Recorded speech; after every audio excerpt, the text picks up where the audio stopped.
For if righteousness were through the law, then Christ died for no purpose.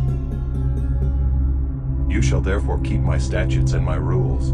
If a person does them, he shall live by them. I am the Lord.